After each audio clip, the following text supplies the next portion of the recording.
Hare Rama, Hare Rama, Rama Rama, Hare Hare.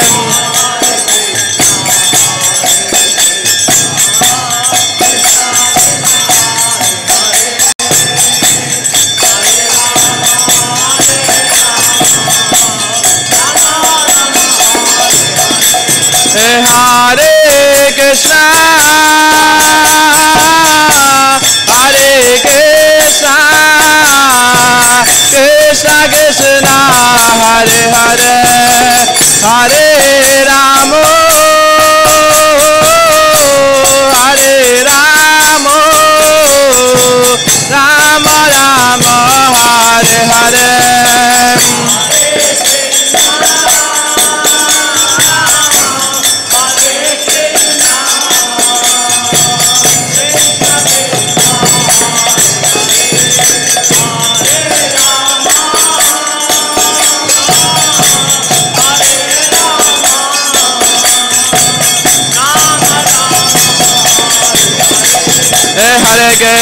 Hare Krishna, Krishna Krishna, Hare Hare, Hare Ram, Ram Ram, Hare Hare.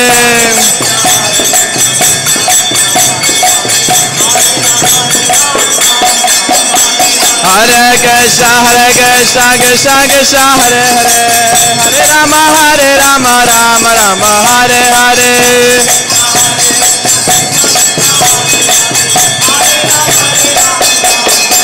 Hare Krishna, Krishna Krishna, Hare Hare, Hare Rama, Rama Rama, Hare Hare.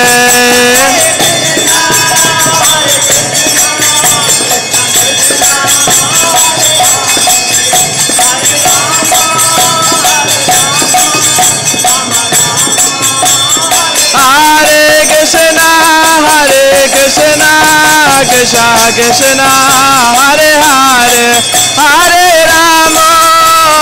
Rama, Rama Rama, Hare Hare.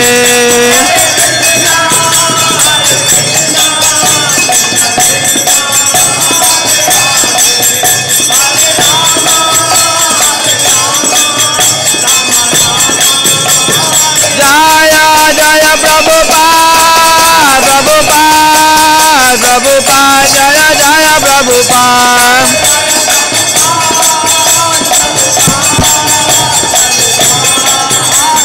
Nitai Gora Haribo, Haribo, Haribo, Nitai Gora Haribo.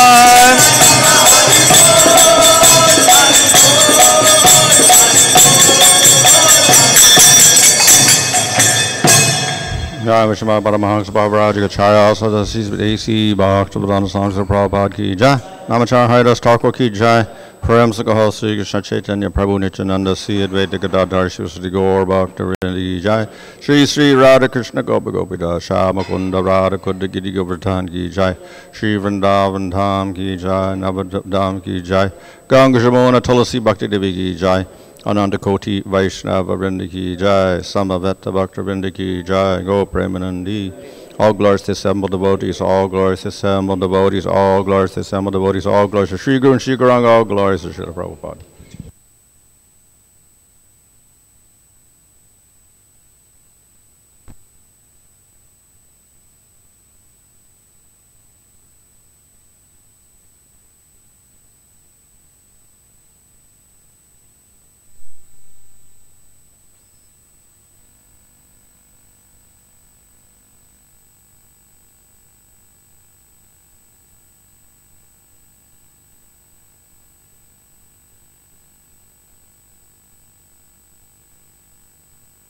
Jaya Radha Madhava Kunja Bihari Jaya Radha Madhava Kunja Bihari Gopi Jana Vallabha Girivardhari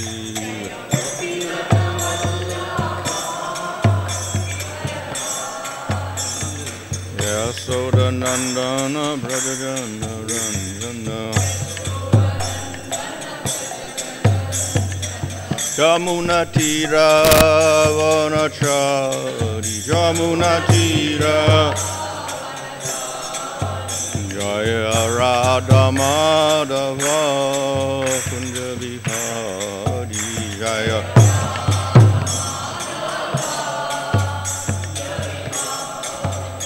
Hare Krishna Krishna Krishna Hare Hare Hare Rama Rama Rama Hare Hare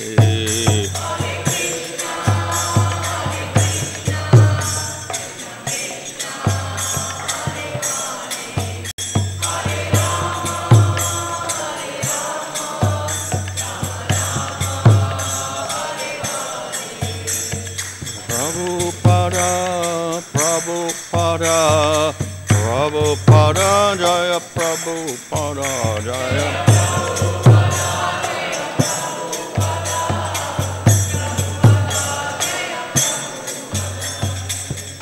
Jaya Vishvabha Ramahang Maharaj Gacharya also Sisvat AC Bhaktivedanta Swami Srila Prabhupada Ki Jai Namachar Haridas Thakur Ki Jai Prem Sagaha Sri Krishna Chaitanya Prabhu Nityananda Sri Advaita Gadadhar Shvasti Gaur Bhaktivinoda Ki Jai Shri Sri Radha Krishna Gopita Shama Kunda Radha Kutagiri Govardhan Ki Jai Shri Vrindavan Dham Ki Jai Navadupnam Ki Jai Ganga Jamuna Tulsi Bhakti Devi Ki Jai Ananda Koti Vaishnava Vrinda Ki Jai Samaveta Bhaktivinoda Ki Jai Go Premanandi all glories to the assembled devotees, all glories to the assembled devotees, all glories to the assembled devotees, all glories to Sri Guru and Sri Guranga, all glories to Srila Prabhupada. Om Namo Bhagavate Vasudevaya. Om Namo Bhagavate Vasudevaya. Om Namo Bhagavate Vasudevaya. Namo Om Vishnuvadaya Krishna Prastaya Bhutale Srimati Bhaktivedanta Swami Niti Namane Namaste Saraswati Devi Gauravani Pachadane Nirvishesha Shunyavadi Paschatare Shatarane Sri Krishna Chaitanya Prabhu Nityananda Sri Advaita Gadadhar Shivasati Gaur Bhaktivinoda Hare Krishna Krishna Krishna Hare Hare Hare Rama Rama Rama Hare Hare. Read from Srimad Bhagavatam Canto 10, chapter 35, verse 26. Shri Sukha Uvacha Evam Avrajastriyo Rajan Krishna Li Anugayati Remi Re Asu Tachitas Tan Manaska Mahodaya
Shri Sukha Uvacha.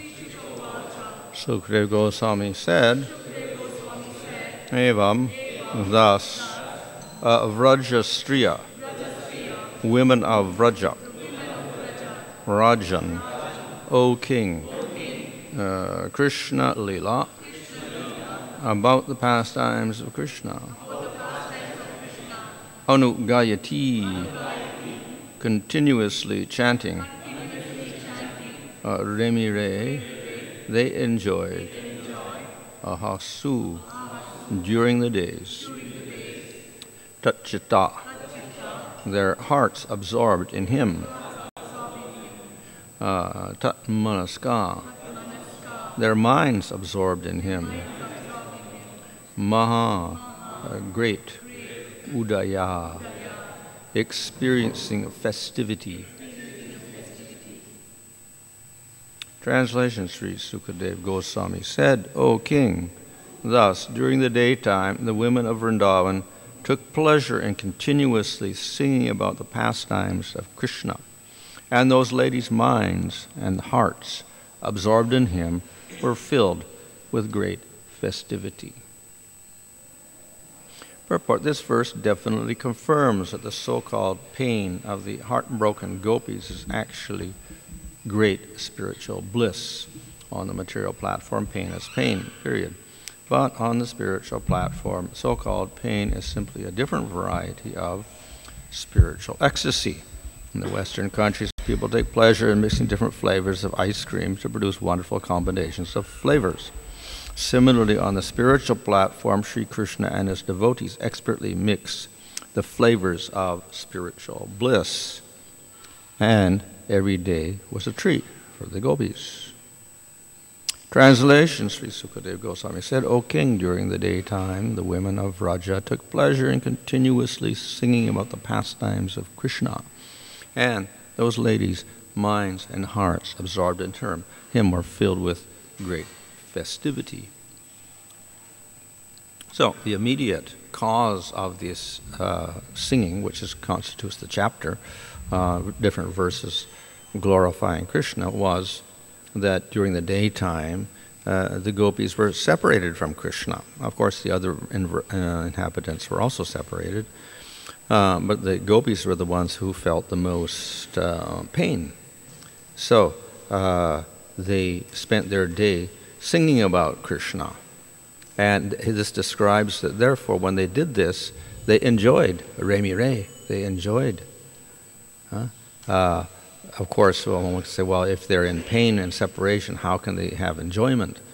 And the answer is tadmanaska, tatchitta. Their consciousness and their minds, their intelligence, everything became completely absorbed in him because of this glorification of Krishna's form, qualities, and pastimes.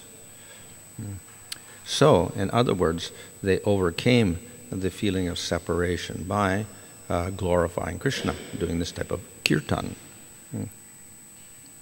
So, though it was pain, at the same time, the pain gave rise to this activity of singing about Krishna, kirtan, which is an activity of bhakti, and also here in Anubhava. And in this way, they absorbed their minds in Krishna and they became very blissful. So the separation became a cause of great bliss because they were able to concentrate on Krishna and they got some satisfaction that way. So in other words, what appears to be pain and separation actually becomes a cause of bliss. Now generally we'll say the bliss arises when the gopis get to meet Krishna at night. But here we have, within the pain itself, there is bliss, which sounds contradictory. How can that be? But here we have an explanation. Due to the remembrance of the Lord during this separation and pain, they became completely satisfied, and instead of suffering in pain, it says Maha Udaya, which means a great festival. They became very joyful as a result of this. So apart from getting joy from meeting Krishna, there was joy during the separation by remembering Krishna through glorification. So therefore, pain giving rise to bliss even in the separation is possible, not just when meeting Krishna. Of course, this is also not prolonged separation, it is temporary separation. So then we also get prolonged separation when Krishna leaves and he goes to Mathura and Dwarka. So the pain becomes more intense because the length of separation is longer. And the possibility they may not return at all is also there in their mind. So it becomes very, very painful. And similarly, they also, in those cases, get relief by singing about Krishna and remembering him in different ways. We can say even then there's a sense of bliss. But we see also that ultimately this situation is resolved when they meet. So the separation results in a final meeting between Krishna and the gopis. Just as when we do sadhana, ultimately we get to see the Lord. That is the goal of our sadhana, to meet the Lord face to face. And if that weren't there, the devotee wouldn't be really satisfied. So, of course, in the spiritual world, in one sense, they have spiritual bodies already and they're qualified, but even there they have a separation where they can't see the Lord, and then there's times when they see the Lord. And that gives rise to satisfaction when they get the meeting with the Lord. So we have the separation in the Madhurya Rasa, it's called Vipralamba, and we have the meeting called Sambhoga. So we cannot separate the two, one leads to the other. Of course, we'll find this in the same thing happens in the other rasas as well. There's separation and there's meeting. Both aspects are there. So these are two sides of prema itself and rasa itself, separation and meeting. And therefore the pain of separation resolves into a meeting sooner or later. In the case of the prolonged separation, then of course the pain is more intense. So there must also be a resolution to that. It must end at a certain point. Now in the Bhagavatam we don't directly see that. It's not mentioned. When did Krishna come back? It's not mentioned directly. He went to Mathura, then he went to Dwarka, and then he went to Hastinapur, and he went to Kurukshetra, he met them, he told them to go back. Then he said, I have to kill more demons, and he went back to Mathura, he sent them back to Vrindavan. And when did he come back then? And then, of course, then finally he disappeared in Dwarka. So it looks apparently he did not return. But our acharyas point out that if we go to the Padma Purana, there it's explained that Krishna did come back after he killed Dantavakra at Mathura. After killing him, then he bathed in the Jamuna and he went back to the people of Vrindavan, and he enjoyed there for some time. But that gives rise to the problem of then after he killed Dantavakra, he was still in Dwarka, and then he disappeared in Dwarka. So what happened? Did he leave the people again and go back? In one sense, yes, but in another sense, no. He went back to Vrindavan, and after a few months, one form went back to Dwarka. The other form stayed in Vrindavan. And then finally it disappeared, and it became apricot. So all the inhabitants of Vraja had a meeting with Krishna, and then they performed pastimes, and then it went apricot, and that has disappeared, but they were together. So they actually weren't separated, but we cannot see it in the visible world. So, and even today they say they continue their pastimes. So, therefore, the separation resolved into a meeting.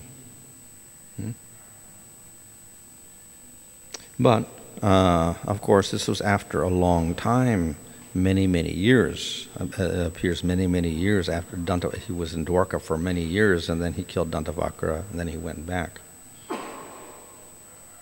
But Krishna promised, when he left, I will come back after a few days. But how could it be many, many years? How is that possible? So, that would mean Krishna does not keep his promise. If he's going to stay away for many years, he should say that directly. I'm going to be away for many years, so prepare yourself for that. But he didn't say that. He said, I'll be back very soon, in a few days. And then when he sent Nanda Maharaj back from Mathura, with all the cowherd boys and the elders, Then he said, I'm coming back soon.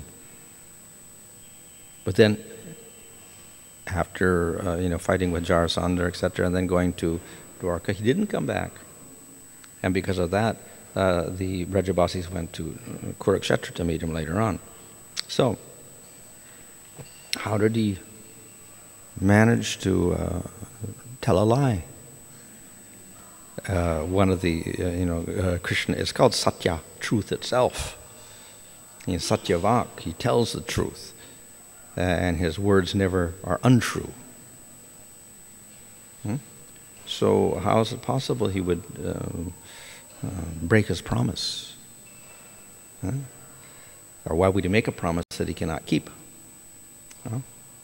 Just as in the Bhagavad Gita, Krishna says, you come to me, you don't come back. So if we do come back, then that would be breaking the promise.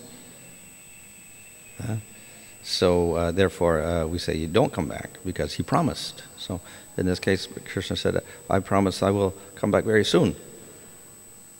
So then he should. Not after 20 years or whatever, how many years later. He should come back, at least in a few months. So there looks like there's a contradiction there, why he didn't come back. But Vishnu Chakravarti explains, he did come back. After 3 months, he prolonged separation in order to display the greatness of the love of the people of Raja, and he revealed that to Uddhava. In other words, Uddhava went there and then he saw the intense separation that the people of Raja were feeling. So, he explains that Krishna did go back because when Uddhava got there, he saw two Brajabasis, two sets of Brajabasis, two sets of Vrindavan. One in grief, and then one in joy, meeting Krishna, with Krishna. So it is very strange how that could be. But we see in the descriptions when he went there, there's one nice description where he goes to Raja and he sees all the people very, very joyful, and they're herding the cows and calling out to the cows, and the women are singing, etc. And then another description in which no one is cooking, Yasoda isn't cooking in the kitchen anymore, and they welcome Uddhava, and the house is not taken care of, there's no food in the house, and anything like that, and everyone is simply in a state of paralysis. They can't do anything. So we get two opposite descriptions within the when Uddhava goes there. So based on that, Vishnu Chakravarti says this indicates that there were two experiences going on simultaneously. The people of Raja in separation from Krishna, which is the one we usually see, and then they went to Kurukshetra later to see Krishna. And the other is that Krishna did go back in another form, obviously, because he stayed in, he was in Mathura and then he went to Dwarka, but in another form he did go back, and therefore they were very, very joyful. So in other words, there were two sets of Brajabasis also, not just two sets of Krishna. Krishna in Vrindavan and Krishna going to Mathura and Dwarka. But there were two sets of Brajabasis, those who were waiting for Krishna to come back for many, many years, and those who met Krishna after a few months, and when he came back. So in this way, Krishna did not break his promise because he actually went. But usually we don't see that set of Brajabasis who were in meeting with Krishna after a few months. But in this way, the promise is not broken, and Krishna did return to them. So, of course, another way of explaining it is that, and this is also explained in the letter that Krishna wrote to the gopis and Uddhava delivered. So the internal meaning, the secret meaning, the confidential meaning of that is that though externally we are separated, in the prakat pastimes, the aprakat pastimes go on, and there you are always with me. So there you have two forms, one in separation in the manifested pastimes, and another form, you're with me, aprakat, in the invisible pastimes, which is logical also because We know that Krishna is eternally in Vrindavan in the spiritual world, and he's performing his pastimes there, so like that. So, therefore, we have two forms of, either way, either we're calling apricot or in two forms of Krishna, in union and separation. And this way, Krishna fulfills his promise that he does not stay away from the people of Vrindavan for too long. He came back. Nevertheless, the going away and the separation is intrinsic to prema. As I said, that we have prema, and then it's discussed in terms of separation and union, vipralamba and sambhoga. So Krishna does separate. The separation takes two forms, basically two forms. One is the short separation here, where he separates in the daytime, comes back in the evening, whatever. And the long separation, where he's away for an extended period, and then he comes back. But in either case, he comes back. So the separation is linked always to union, or sambhoga. But then within the separation, then we also get happiness, as we see here. So the separation itself results in a type of happiness we see here, where the gopis were joyful, and they enjoyed very nicely during the daytime by singing about Krishna and thinking of him in their hearts. So therefore, within the separation itself, which appears like pain, there's actually pleasure. And then we have the meeting, which also is pleasure. But then the remarkable thing that within meeting, there's also pain. Because the gopis are worried Krishna's back, but he'll go away again. So then they have worry within the happiness itself. So we get both things. We have joy within the separation, and we have pain within the meeting. But, of course, this is nothing material. It is spiritual, completely spiritual. So it's the two aspects of prema, inseparable. So therefore, we cannot analyze this in terms of material sentiments and think that the gopis lamenting is like material lamentation. In the material world, it is not inevitable that the lamentation will give rise to happiness, and the lamentation may go on all of your life. Due to karmas, we're put in certain circumstances, and as long as that karma lasts, then we end up with that type of situation. So we do a lot of sinful activity, we end up with a lot of lamentation. And of course we could say, well, if we expend all of our sinful karmas, then we'll get rid of our lamentation. But then problem is, karmas are endless. There's an infinite number of karmas, so we always got new karmas coming up, not only in this life, but next life, next life, next life. So there's never a solution to the lamentation of the material world. And it does not resolve into bliss. We may get rid of the lamentation, but that does not necessarily mean we get happiness, because happiness in the material world comes from punya. And if we don't do punya, we don't get the happiness. So if we do a lot of sinful activity and very, very little punya, then our life will be mostly lamentation and pain, and it's not going to resolve into happiness. And that may continue for many lifetimes also. So therefore the situation in the material world is quite different from that in the spiritual world. Pain and lamentation are related to karma, and then karma is related to the activities of the jiva, of doing sinful or pious acts or whatever like that. And it fluctuates. Some people do more sins, some do more punyas, etc., like that. So material world is quite different from spiritual world. That's one aspect. The other, of course, is that the pain of the material world is related to a body.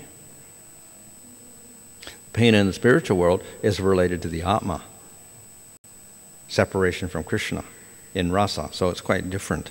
The pain in the material world is related to a material body through ahankara, false ego.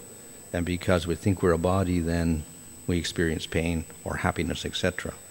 So the whole experience of pain and of happiness in the material world is based on illusion, ignorance. The happiness and pain in the spiritual world and rasa has got nothing to do with ignorance and pain at all. It's in full knowledge, so it's quite different. So the spiritual world there, that arrangement of when is the separation, when is the meeting, that depends upon Supreme Lord directly for his pastimes. And why does he arrange the pastimes? For joy.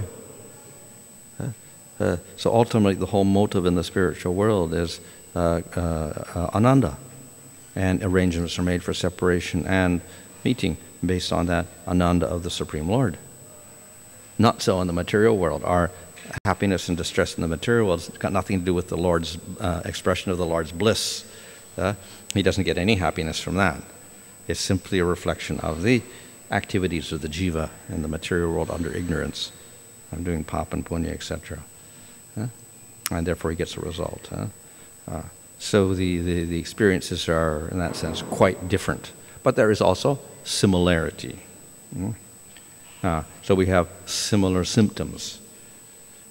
In pain and distress in the material world, people lament, faint, cry, do whatever like that, tremble, whatever. So we have similar symptoms in the spiritual world, so it looks very similar. So the circumstances also look similar. That is separation from the beloved, and then the symptoms look similar. But the situation is quite different. The whole cause in the spiritual world is centered on Krishna. Material world is related to ourself and our material body under ignorance. There it's related to Krishna. And the cause is separation from Krishna if we get pain, and the joy is meeting with Krishna. Material world, pain is separation from objects, material objects or material bodies, and the joy is union with the object or the material body. That's all. So it's quite different. So the pain and joy in the spiritual world is all within the realm of pure knowledge and bliss, and the material world is all under ignorance. So quite different, even though there are similarities. So therefore we have two different types of rasa. We have material rasa, which gives rise to taste of happiness and whatever like that, and different varieties and relationships. So we get the sakya rasa and a vatsalya rasa and a madhurya rasa in the material world. It also has separation, pain, and it also has meeting, sambhoga. In that sense, it looks similar. So we have similar rasas, and we have similar anubhavas, etc., and sattvika bhavas. All these things look very similar, but ultimately quite different. So spiritual world has same rasas, sakya, vatsalya, madhurya, and dasya, and similar types of anubhavas, sattvika bhavas, vyabhicharya bhavas, etc. But everything is based primarily upon that relationship with the Supreme Lord, the sthāyi bhava there. And the material world Krishna's got nothing to do with it. So therefore, similarity is there, but great difference also. So therefore, we shouldn't project material conceptions upon the pastimes of Krishna in spiritual world, or when he appears on this earth and he has union and separation with his devotees. Hare Krishna Maharaj. Maharaj, is there any specific reason that Krishna's return to Dwaraka after killing Dantavakra is not mentioned in Bhagavatam? Why he returned to Dwaraka? Well, he also had two relationships with the Yadus. He cannot just separate from them immediately. So he had affectionate relationships with his mother and father, Vasudeva and Devaki, with others there. So he couldn't simply cut off those relationships also. As far as one excuse he always gave for not coming back to Vrindavan was there were demons to kill, and he had to protect the Yadus. So he did that until Dantavakra was killed. That was the last demon he killed. After that, he didn't kill any more demons. So before that, Dantavakra, there was Salva and so many other demons who attacked Dwarka. After that, he did. So that at that point, he could also go back to Vrindavan. But still, he had a relationship with the Yadus and the Pandavas, etc. So he wanted to maintain those relationships also, so he went back for that. So, is it also good to understand, Maharaj, like in Vishnu Chakravarti Thakur says that there are two pastimes, Prakrit and Aprakrit in Vrindavan. Similarly, it would have happened in Dwaraka also, Dwaraka and Mathura, like when Krishna came back to... Well, there was no prolonged separation, so... Okay. Krishna leaves Dwarka, but it's very, very short. It's not years and years and years. He may go to Hastinapur, or when he went back to Vrindavan, a few months, but it was not prolonged. Is there any specific reason, Maharaj, such pastimes have not told in Srimad Bhagavatam, but whereas in Padma Purana it is told? Is there any... Well, when that question is raised up, then our Acharyas raised the point that there are indications in the Bhagavatam. It's not stated directly because there's some verses, I think, in the first or third canto there where it says that the statement is made that when Krishna goes from Dwarka to Mathura, then the people of Dwarka feel separation. So when did he go? So then they say this indicates when he killed Dantavakra, and then he went to visit the people of Raja. Is it good to understand, Maharaj, that it is kept secret so that people will not understand and relish it? I mean, so as to approach, they will not easily approach Krishna. I mean, like it's not... No, well, we can say externally maybe to discourage people or whatever who are not who haven't got real faith. Perhaps it's not explained like that, but could be.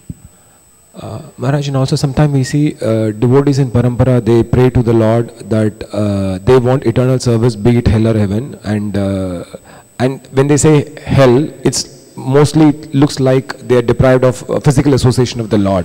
So can it be considered that is a peak of Vipralamba Bhava? Is it? Sometimes devotees pray that they wanted eternal service, be it even in the hell. Birth after birth, they would like to have service of the Lord.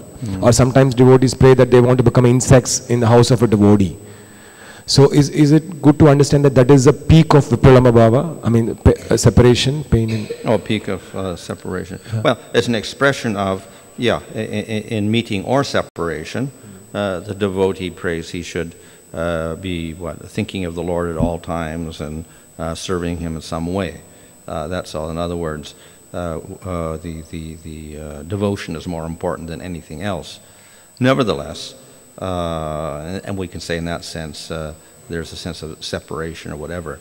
Now that, of course, refers to people in the material world. Obviously, in the spiritual world, you don't get born again and again. It's only referring to people who are doing sadhana, whatever like that.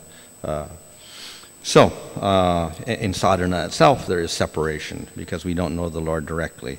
So we aspire for meeting the Lord.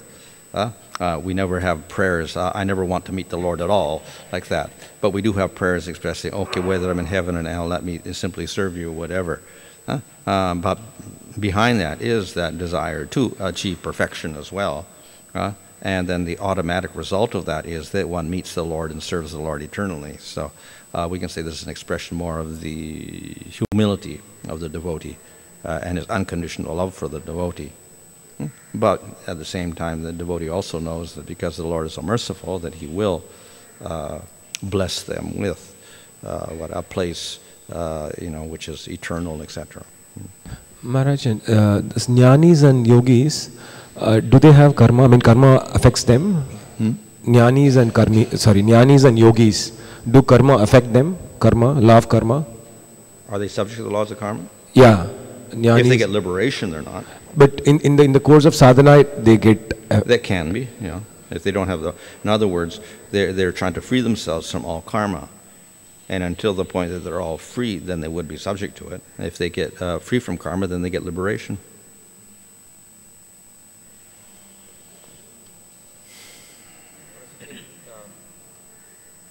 In Gaudiya Parampara, I think we prefer this Vipralamba Bhava more, like Chaitanya Mahaprabhu, who is trying to experience that Vipralamba Bhava. So we can say that the Vipralamba Bhava means that is a separated mode. But you were saying today that we cannot make distinction between which one is more enjoyable, or you are saying that both are almost the same. Well, Vipralambha gives rise to intense feelings, more intense feelings, because of the separation.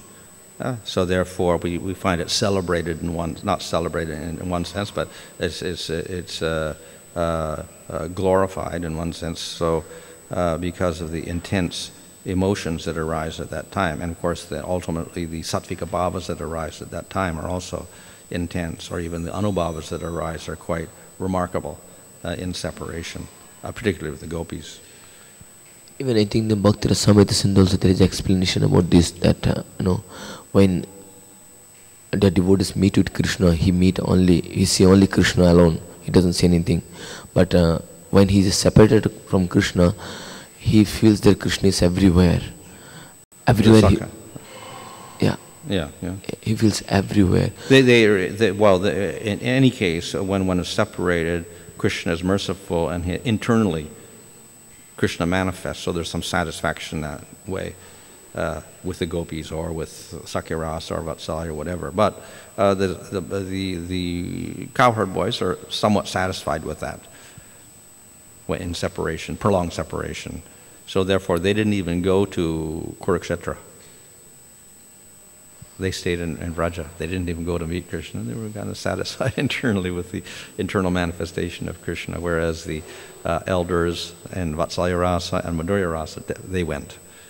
So they were somewhat satisfied with that internal manifestation of the Lord. And about this cowherd boys, their separation is a little bit different than the separation of gopis.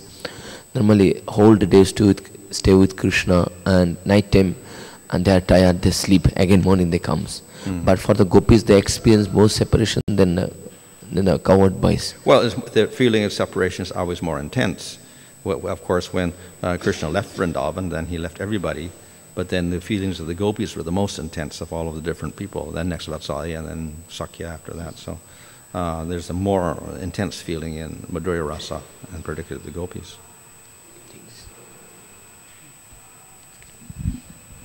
When we do service to Krishna, we find happiness in the material world. This happiness is due to material body, conception, or spiritual happiness. How to identify the happiness? When we do service to Krishna, we find happiness in the material world. What does that mean? The happiness due to material body, concept, and spiritual. How do we identify the happiness? Well, if it's material happiness, it's temporary. And it's related to material bodily identification. So if we can't, of course, understand that we are the body or whatever, then we wouldn't know. But if we have some knowledge, then we can understand we're not the body. And we can understand happiness in relation to the body is not permanent. That's all. Maharaj, there's a question from Sumitra Prabhu from offline. Prabhu's asking, it is mentioned Krishna never leaves Vrindavan. What we know is that only Mathura Krishna went along with Akrura, and the same Krishna went to Dwaraka. Original Vrindavan Krishna was always in Vrindavan, but the gopis were not aware of this. Was this to only increase the pain of separation of the gopis by hiding himself? Well, of course, Krishna always remains in Vrindavan, is there because Lord's everywhere anyway. But it's not only the gopis that didn't see Krishna for so many years. It was all the people. So it's not so everybody didn't see him. So if he is there and they don't see him, then it's equivalent to him not being there, because obviously they're the most perceptive people. And obviously no one else could see him at all if they're materialists. And the gopis are the most spiritually advanced, and the people of Raj are the most spiritually advanced. If they couldn't see him, then technically he's not there in one sense. Now, and of course, because he is all-pervading, he is everywhere. But he certainly didn't manifest himself. So, in that sense, he left because he's not manifested to them. Now, of course, in the spiritual world, what happens? In one sense, we'll say, okay, he's always there. But then, it's explained in Brihad Bhagavatam, even there, Akrura comes and takes Krishna away. But then he comes back again. So it's not such a prolonged separation. And then when he comes back, then later on, he comes again. Akrura comes again, takes him away again. And then they see a separation. And then he comes back. But they don't remember that. It's sort of some yoga maya, so that it's a new experience each time. And then they feel that great separation, intense separation. So there's a similar type of experience. It's not so prolonged. and then it's covered up again. So even there's like a separation from Krishna, and Krishna leaving, an apparent Krishna leaving, though he's always there in one sense.